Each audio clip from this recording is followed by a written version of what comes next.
आणि आता बघूया दिवसभरातल्या महत्त्वाच्या बातम्या सुपरफास्ट।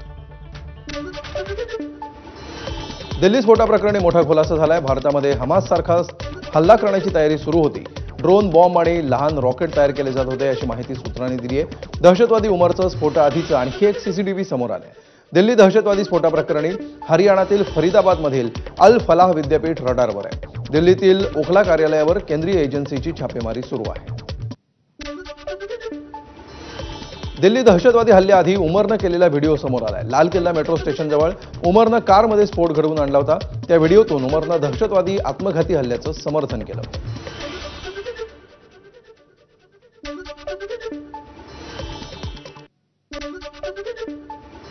छत्तीसगड ओडिशा सीमेजवळ झालेल्या चकमकीमध्ये 1 कोटी रुपयांचं बक्षीस असलेला कुख्यात नक्षलवादी हिडमा ठार झालाय। बस्तरचे महानिरीक्षक सुंदरराज पी यांनी हिडमा ठार झाल्याची अधिकृत पुष्टी केली आहे। या कारवाईमध्ये हिडमाच्या पत्नी राजेसह आणखी 6 नक्षलवाद्यांचा खात्मा करण्यात सुरक्षा दलांना यश मिळालंय। ही मोहीम नक्षलविरोधी लढ्यामध्ये मोठी कामगिरी ठरली।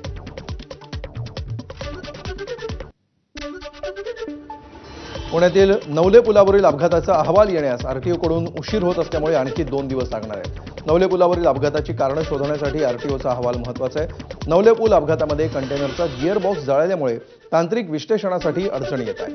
अपघातामध्ये कंटेनरचा ब्रेक फेल झाला की आणखी काही झालं याची सध्या तपासणी सुरू आहे।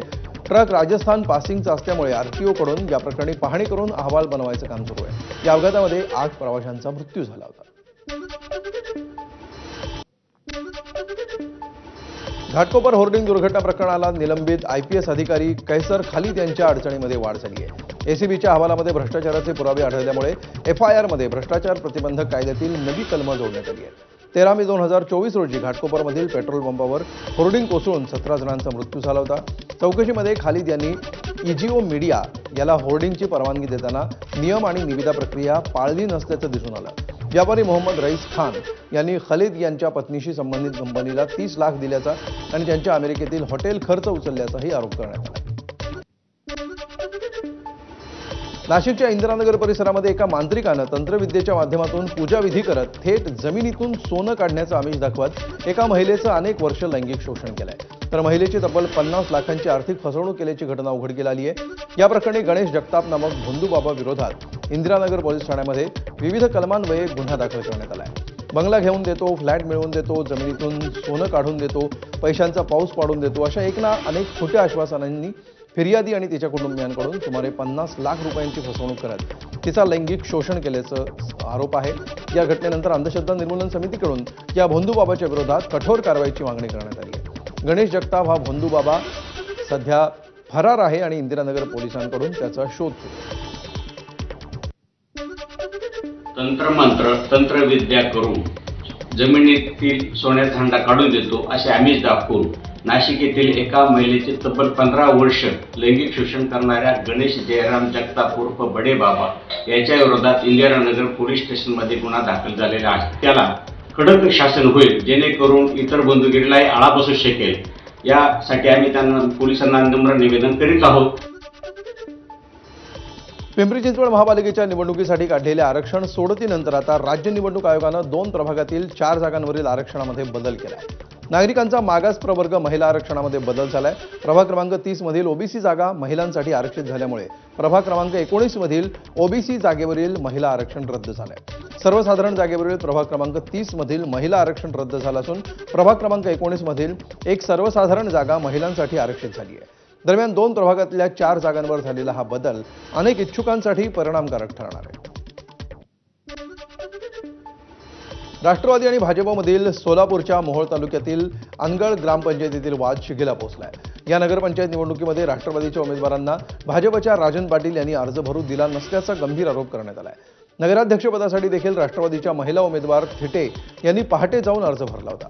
राष्ट्रवादीकडून भाजपचे स्थानिक नेते दहशत निर्माण करत असल्याचा आरोप करण्यात येतोय। यावर राष्ट्रवादी काय भूमिका घेणार याकडे आता लक्ष आहे। हा आरोप आमच्या अनगरकरांवर गेली 40 वर्ष होतोय। कारण दुसरा कुठलाही विषय या मंडळीकडे आमच्या गावासाठी आणि आमच्या परिसरात नाहीये, म्हणून करता असे बिनबुडाचे आरोप करतात। बारामती नगर परिषदेमध्ये राष्ट्रवादी विरुद्ध महाविकास आघाडी विरुद्ध भाजप अशी लढत होणार आहे। आगामी नगर परिषदेच्या निवडणुकीसाठी बारामतीमध्ये अजित पवारांची राष्ट्रवादी काँग्रेस भाजप पुरस्कृत आघाडी तसंच राष्ट्रवादी काँग्रेस शरदचंद्र पवार पक्ष अशी तिहेरी लढत होणार आहे. अजित पवारांच्या राष्ट्रवादीकडून बारामती बँकेचे अध्यक्ष सचिन सदाशिव सातव यांचा अर्ज दाखल करण्यात आलाय, तर भाजप पुरस्कृत आघाडीकडून गोविंद देवकाते यांना नगराध्यक्ष पदासाठी अर्ज दाखल करण्यात आला. आष्टा नगरपालिकेच्या निवडणुकीमध्ये प्रचाराच्या निमित्तानं वेगवेगळे मंत्री शहरात येतील, पण या मंत्र्यांना शहराशी देणं घेणं नाही, त्यांना फक्त जयंत पाटलांचा बिमोड करायचा आहे. विरोधकांचं टार्गेट हे आष्टा शहराचा विकास नाही तर माझ्यासारख्या गरीब माणसाचा बिमोड करणं आहे, असं म्हणत जयंत पाटील यांनी विरोधकांवर टीका केली आहे. आष्टा नगर परिषद निवडणुकीतील आष्टा शहर विकास आघाडीचे नगराध्यक्ष पदाचे उमेदवार विशाल शिंदे यांच्या प्रचार सभेमध्ये जयंत पाटील बोलत होते. आष्टा नगर परिषद निवडणुकीमध्ये आष्टा शहर विकास आघाडी विरुद्ध महायुती असा सामना रंगतो. कुठल्याही परिस्थितीमध्ये या निवडणुकीत प्रचंड मोठ्या प्रमाणात देखावे होतील, वेगवेगळे मंत्री येतील आणि त्यांना हे शहराचं देणं घेणं नाही, त्यांना जयंत पाटलांचा बिमोड करायचा आहे. टार्गेट आष्टा शहराचा विकास नाहीये, माझ्यासारख्या गरीब माणसाचा बिमोड करणं हेच टार्गेट आहे. साताऱ्याच्या कराड आणि मलकापूर नगर परिषद निवडणुकीसाठी पुणे विभागीय आयुक्त कार्यालयाकडून ज्योती कावरेंची निवडणूक निरीक्षक म्हणून नियुक्ती करण्यात आली आहे. निवडणूक प्रक्रिया निष्पक्ष पार पाडण्यासाठी कावरेंनी कराड आणि मलकापूर नगर परिषद निवडणूक कामकाजाची आणि केंद्रांची पाहणी करून सविस्तर आढावा घेतला. ठाकरे सेनेचे नेते आणि संभाजीनगरचे माजी उपमहापौर राजू शिंदेंनी आज भाजपमध्ये घरवापसी केली. राजू शिंदेंनी संजय शिरसाट यांच्या विरोधात निवडणूक लढवली होती. यावेळी त्यांचा 16,000 मतांनी पराभव झाला होता. मात्र भाजप प्रदेशाध्यक्ष रवींद्र चव्हाणांच्या उपस्थितीमध्ये पक्षप्रवेश पार पडलाय. शिवसेनेच्या विरोधानंतरही राजू शिंदेंना भाजपमध्ये प्रवेश देण्यात आला.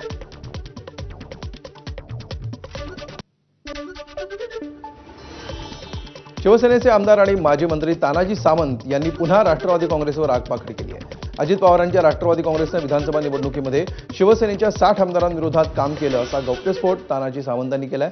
दोन्ही राष्ट्रवादी एक असून राष्ट्रवादी सत्तेशिवाय राहू शकत नाही या केलेल्या टीकेवर आज देखील ठाम आहे आणि त्यांनी माझ्या मतदारसंघामध्ये देखील एकत्रितपणे मला विरोध केला असल्यामुळे मी टीका केल्यावर त्यांना उत्तर देण्याचा नैतिक अधिकार नसल्याचंही सावंत यांनी म्हटलंय. आज त्या टीकेवरती ठाम असायचं कारण एकच आहे, आम्ही युतीत लढलो. युतीत लढल्यानंतर मला वाटतं सर्व पत्रकार बंधूंना सुद्धा माहीत आहे की दोन्ही राष्ट्रवादी ज्या पद्धतीने एक ताकदीनं माझ्या विरोधात इथं लढल्या, मग त्यांना काय अधिकार आहे माझ्यावरती टीका करायचा. आणि त्यांनी माझ्यावरती कुठलंही भाष्य केलं असेल तर मला त्याचं उत्तर द्यायचं काही गरज नाही. माझ्या पक्षाला आम्हाला सगळ्यालाच माहिती आहे, आमचे सगळे 60 आमदार आहेत. प्रत्येकजण सांगतो त्या ठिकाणी आमच्या विरोधात राष्ट्रवादीनं कशा पद्धतीनं काम केलेलं आहे. शरद पवारांनी स्थानिक नेत्यांवर आघाडीचा निर्णय सोडल्यावर धाराशिवच्या कळंब नगर परिषदेमध्ये दोन्ही राष्ट्रवादी एकत्र आले. कळंब नगर परिषदेमध्ये राष्ट्रवादीचा नगराध्यक्षपदाचा उमेदवार घड्याळ चिन्हावर निवडणूक आघाड्यात उतरलाय, तर भाजप आणि शिवसेनेची महायुती आणि ठाकरेंच्या सेनेसोबत काँग्रेसची आघाडी झाली. त्यामुळे कळंब नगर परिषदेमध्ये तिरंगी लढत होणार आहे.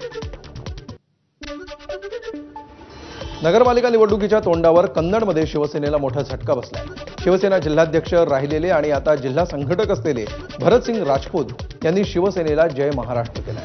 आमदार संजना जाधव यांच्या एकाकी कारभाराला कंटाळून राजीनामा देत असल्याचं राजपूत यांनी म्हटलंय, तर भरतसिंग राजपूत भाजपमध्ये प्रवेश करण्याची शक्यता आहे. धाराशिव जिल्ह्यातील कळंब नगर परिषदेमध्ये दोन्ही राष्ट्रवादी एकत्र आले आहेत. जागा वाटपाच्या 50-50 फॉर्म्युल्यावर दोन्ही राष्ट्रवादींचं एकमत झालंय. अजित पवारांच्या राष्ट्रवादीचा उमेदवार घड्याळच्याच चिन्हावर नगराध्यक्षपदासाठी निवडणुकीच्या रिंगणात आहे, तर दुसरीकडे भाजप आणि शिंदेची शिवसेना एकत्र असून ठाकरेंची सेना आणि काँग्रेस एकत्र निवडणुकीच्या रिंगणात उतरल्याचं पाहायला मिळतंय. परभणी जिल्ह्यामध्ये एकूण 7 नगर परिषदांसाठी निवडणूक होणार आहे. यामध्ये पाथरी नगर परिषदेची निवडणूक लक्षवेधी ठरणार आहे. पाथरीमध्ये तिरंगी लढत होत असून शिंदेची शिवसेना बाबाजानी दुर्राणींच्या 35 वर्षांच्या सत्तेला सुरुंग लावण्यासाठी सज्ज झाली आहे, तर दुसरीकडे बाबाजानींच्या काँग्रेसला आपली सत्ता राखण्यासाठी अजित पवारांच्या राष्ट्रवादीचं आव्हान असणार आहे.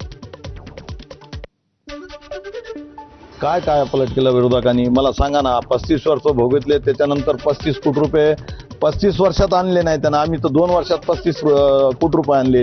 रोडचं काम केलं, नालीचं काम केलंय. विरोधकाचा फक्त अजेंडा आहे कोणाचे नगरपालिका आल्यावर कोणाच्या घरवर कोणाच्या प्लॉटवर हे कब्जा करण्याचं काम 35 वर्षात विरोधकाने केलं, बाकी काहीच केलं नाही. कणकवली नगरपंचायतीमध्ये मंत्री नितेश राणेंविरोधात सर्वपक्षीय एकत्र आल्याचं चित्र दिसतंय. विशेष म्हणजे भाजप नेते आणि मंत्री नितेश राणे यांचे बंधू आमदार निलेश राणेही नितेश राणेंच्या विरोधात आहेत. शहर विकास आघाडीमध्ये काँग्रेस आणि दोन्ही राष्ट्रवादी, दोन्ही शिवसेना यांचा समावेश आहे. कणकवली नगरपंचायतमध्ये नगराध्यक्षपदासाठी भाजपकडून समीर नलावडे आणि शहर विकास आघाडीकडून संदेश पारकर निवडणुकीच्या रिंगणात आहेत. त्यामुळे जिल्ह्यासह राज्याचं लक्ष देखील आता कणकवली नगरपंचायतीकडे असणार आहे. रत्नागिरीतील शिवसेनेचे नेते राजन साळवींच्या मुलाचं भावनिक पत्र सोशल मीडियावर व्हायरल झालंय. महायुतीच्या निर्णयामुळे निवडणुकीतून बाजूला व्हावं लागतंय. त्यामुळे नेतृत्व सोडत असलो तरी लोकांची सेवा आणि त्यांच्या कामासाठी धडपड सोडणार नाही. तसंच पदं येतात जातात पण नातं मात्र कायम राहतं. तुमचं आणि माझं नातं हे कायम राहील असं भावनिक पत्र अथर्व साळवींनी मतदारांना लिहिलंय. नगर परिषदेच्या निवडणुकीमध्ये अथर्व साळवींना उमेदवारी नाकारण्यात आली आणि त्यामुळे नाराज असल्यामुळे त्यांनी हे पत्र लिहिल्याचं बोललं जात आहे.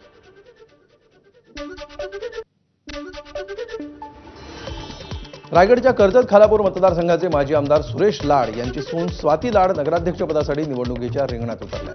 त्यांना भाजप शिवसेना युतीकडून उमेदवारी देण्यात आली आहे. तर पहिल्यांदाच निवडणुकीच्या रिंगणात उतरलेल्या स्वाती लाड यांच्या समोर अजितदादांची राष्ट्रवादी आणि ठाकरेंच्या शिवसेनेचे उमेदवार पुष्पा दगडे यांचं आव्हान असणार आहे.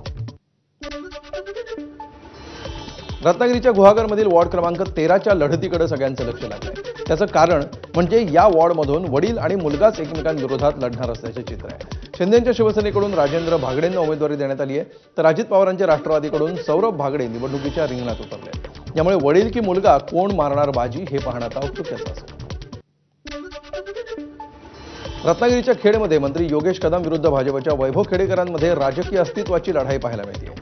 महायुती म्हणून भाजपला केवळ 3 जागा सोडण्यात आल्या होत्या. मात्र अखेरच्या दिवशी भाजपनं 15 जागांसाठी अर्ज भरल्यामुळे महायुतीमध्ये नव्या वादाला तोंड फुटण्याची शक्यता आहे. तर वैभव खेडकरांच्या पत्नी वैभवी खेडकरांनी देखील नगराध्यक्षपदासाठी अर्ज दाखल केलाय. त्यामुळे वरिष्ठ काय निर्णय घेणार हे पाहणं महत्त्वाचं असणार आहे.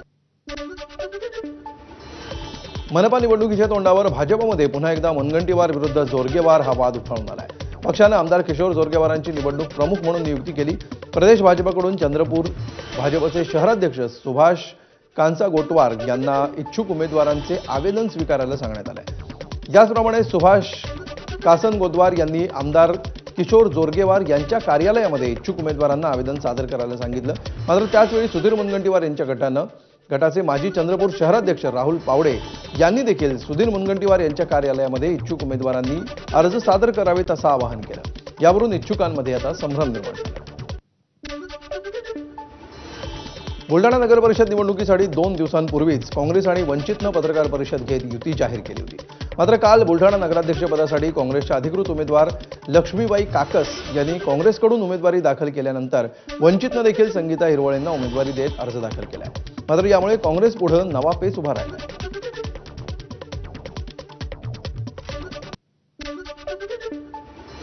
ठाकरेंच्या शिवसेनेचे उपनेते अद्वै हिरेंनी उद्धव ठाकरेंच्या शिवसेनेला जय महाराष्ट्र केलाय. अद्वै हिरेंनी आज रवींद्र चव्हाणांच्या उपस्थितीमध्ये भाजपात प्रवेश केला. हिरेंनी विधानसभा निवडणुकीमध्ये दादा भुसेंना कडवं आव्हान दिलं होतं. त्यामुळे हिरेंच्या पक्षप्रवेशाला शिवसेनेचा विरोध असल्याचंही बोललं जातं. एकनाथ खडसे हे नेहमीच आपल्या भूमिका बदलून सोयीचं राजकारण करत असल्याची प्रतिक्रिया मंत्री गिरीश महाजन यांनी दिली आहे. मुक्ताईनगर शहरामध्ये आपल्या पक्षाची ताकद नसल्यामुळे नगर परिषद निवडणुकीमध्ये माघार घेऊ शकतो असं एकनाथ खडसेंनी म्हटलं होतं. खडसे नेहमी भूमिका बदलत असतात. एकीकडे आमच्या पक्षाला शिव्या द्यायच्या, दुसरीकडे घरातल्या घरात सोयीचं राजकारणही करायचं. खडसे बलाढ्य नेते मानले जातात. त्यांनी जिल्ह्यामध्ये एखादी तरी नगरपालिका निवडून आणायला हवी होती असं मंत्री गिरीश महाजन यांनी म्हटलं.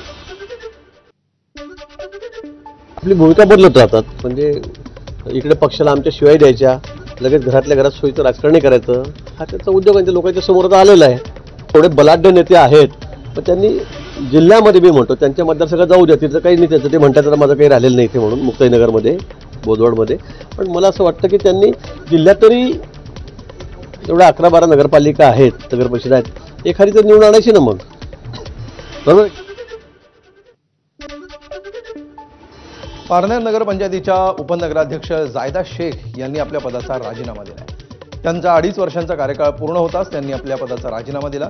त्यामुळे पारनेर नगरपंचायत नगराध्यक्ष निवडीनंतर पुन्हा एकदा उपनगराध्यक्ष निवडणुकीच्या राजकीय घडामोडींना वेग येणार आहे. खासदार लंके यांनी पारनेर नगरपंचायतीमध्ये आगामी स्थानिक स्वराज्य संस्था निवडणुका डोळ्यासमोर ठेवून नगराध्यक्ष आणि उपनगराध्यक्ष पदासाठी भाकरी फिरवली आहे. आघाडीतील 11 नगरसेवकांपैकी आता कोणाला संधी मिळते याकडे लक्ष असेल. हिवाळी अधिवेशन ठरलेल्या वेळापत्रकानुसारच 8 डिसेंबरपासून सुरू होणार आहे. स्थानिक स्वराज्य संस्थांच्या निवडणुकांमुळे अधिवेशन पुढे ढकललं जाण्याची शक्यता व्यक्त केली जात होती. मात्र राज्यपालांची सहमती मिळाल्यामुळे अधिवेशनाची तारीख कायम ठेवण्यात आली आहे. अधिवेशन किती दिवसांचं असावं याचा निर्णय येत्या 2 दिवसामध्ये होणाऱ्या विधिमंडळ सल्लागार समितीच्या बैठकीत होणार आहे. साधारण आठवडाभर अधिवेशन चालण्याची शक्यता वर्तवली जाते. सीबीआयच्या तपास अधिकाऱ्यांवर सुप्रीम कोर्टानं कठोर शब्दामध्ये ताशेरे ओढले.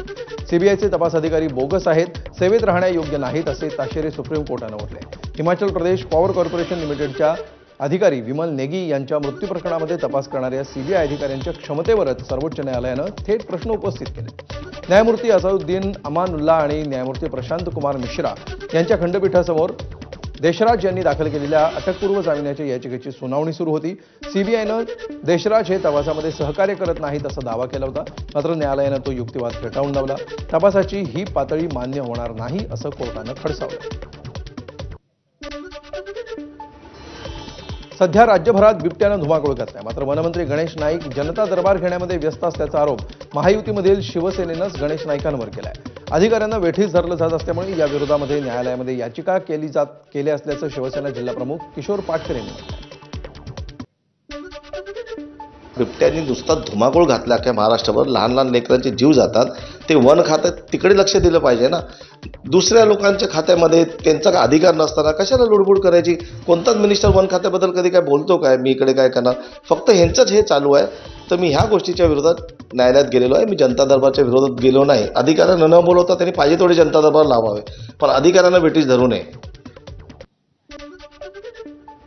मनसे नेते राजू पाटलांनी राज ठाकरेंची भेट घेतली आहे. 12 नोव्हेंबरला राजू पाटलांच्या भावाच्या घरी ईडीनं छापा टाकला होता.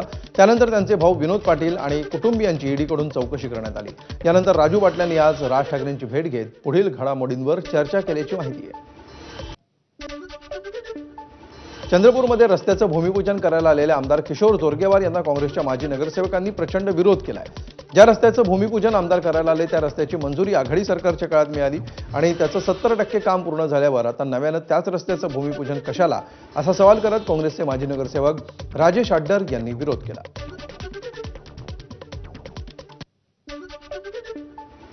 राष्ट्रवादी काँग्रेस पक्षाच्या नेत्यांवर आणि प्रवक्त्यांवर आता डिझाईन बॉक्सद्वारे नजर ठेवण्यात येणार आहे. नेते आणि प्रवक्ते माध्यमांना काय प्रतिक्रिया देणार हे आता नरेश अरोरा ठरवणार आहे. स्थानिक निवडणुका तोंडावर असताना माध्यमांना प्रतिक्रिया देताना नेत्यांची आणि प्रवक्त्यांची कोंडी होते. त्यामुळे आता जोपर्यंत डिझाईन बॉक्सकडून परवानगी मिळत नाही तोपर्यंत नेत्यांना बोलता येणार नसल्याची माहिती सूत्रांनी दिली. अंबरनाथच्या जावसई परिसरामध्ये एका तरुणावर 8 ते 9 जणांच्या टोळीकडून तलवार आणि कोयत्यांनी हल्ला करण्यात आला. ही घटना सीसीटीव्हीत चित्रित झाली आहे. तर या प्रकरणी अंबरनाथ पश्चिम पोलीस ठाण्यामध्ये गुन्हा दाखल करण्यात आलाय. हल्ल्याचं कारण मात्र अद्याप अस्पष्ट आहे.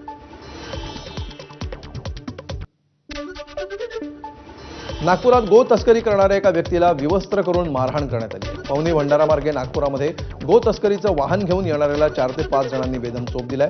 नागपूर जिल्ह्यातील दिघोरी परिसरातील ही धक्कादायक घटना घडल्याचं सांगण्यात येत आहे. बीड तालुक्यातील उदंड वडगावामध्ये शेतीच्या वादातून भावकीतल्याच 5 जणांनी दोघांवर जीवघेणा हल्ला केला. यामध्ये 2 जण गंभीर जखमी झालेत. त्यांच्यावर रुग्णालयामध्ये उपचार सुरू आहेत. या प्रकरणी तक्रार दाखल करण्यात आली असून आरोपींचा शोध सुरू आहे.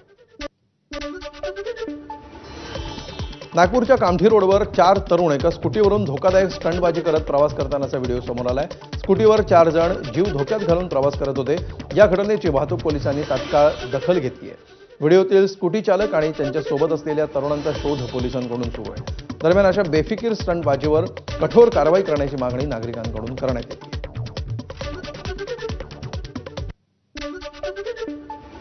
धुळ्यातील अतिप्राचीन पंचमुखी हनुमान मंदिरामध्ये मोठी चोरी झाली आहे. मंदिरातील मूर्तीवर असलेल्या चांदीचा मुकुट आणि छत्र, सोन्याचा तिलक तसंच लाखो रुपयांची कॅश असं सुमारे 5 ते 6 लाख रुपयांचा ऐवज चोरून नेल्याची माहिती मंदिर प्रशासनाच्या वतीने देण्यात आली आहे. तर सीसीटीव्हीसह डॉग स्क्वॉडच्या माध्यमातून चोरट्यांचा शोध सुरू आहे. भंडाऱ्याच्या चिखला माइन्समधील कॅनरा बँक चोरट्यांनी लुटली आहे. ओळख पटू नये यासाठी बँकेमध्ये लागलेले सीसीटीव्ही कॅमेरे देखील चोरट्यांनी फोडले. यामुळे पोलिसांना तपासामध्ये अडथळे येत आहेत आणि श्वान पथकाकडून चोरट्यांचा शोध सुरू आहे. दादरच्या रवींद्र नाट्य मंदिरामध्ये स्टार प्रवाहाची नवी मालिका मी सावित्रीबाई ज्योतिराव फुलेचा भव्य प्रोमो लॉन्च पार पडला. कार्यक्रमाची सुरुवात शीर्षक गीतावर पुलवा कामकर यांच्या टीमनं सादर केलेल्या प्रभावी नृत्य प्रस्तुतीनं झाली आणि त्यातूनच मधुराणी गोखले आणि डॉक्टर अमोल कोल्हे यांची दमदार एंट्री झाली. त्यानंतर मालिकेचा पहिला प्रोमो सादर करण्यात आला.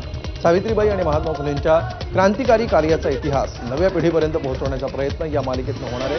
ही मालिका 5 जानेवारीपासून स्टार प्रवाहवर प्रेक्षकांच्या भेटीस येईल. कृतज्ञ वाटतंय. मागे वळून बघताना वाटतं की 250 वर्षांपूर्वी एका स्त्रीनी हे सगळं जर सहन केलं नसतं तर आज आपण कुठे असतो. आणि तिने ते केलं म्हणून आपल्या आधीची पिढी त्यांच्याही आधीची पिढी शिकली आणि म्हणून आज आपण शिकतोय. आपल्या पुढच्या पिढ्या शिकत राहणार आहेत आणि त्यासाठी कोणीतरी प्रचंड लढा दिलाय, प्रचंड संघर्ष दिलाय. तिथपर्यंत मला पोचता यावं इतकीच मी त्या सावित्री देवीकडे मागणं मागते आणि प्रार्थना करते तिला. खूप प्रामाणिकपणे सांगायचं तर मी सावित्रीबाई ज्योतिराव फुले ही मालिका फक्त सावित्रीबाईंची आहे का तर ती नाहीये.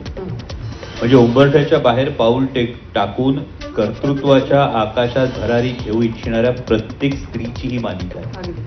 आपल्या लेकीच्या कर्तृत्वानं भारावून जाणाऱ्या प्रत्येक बापाची ही मालिका आहे आणि आपल्या बहिणीच्या कर्तृत्वानं सुखावणाऱ्या प्रत्येक भावाची सुद्धा ही मालिका आहे. आणि या बातमीसह महाराष्ट्र लाईव्ह मध्ये आम्ही इथेच थांबतो आहोत. ब्रेक नंतर पुढील अपडेट्स पाहत रहा.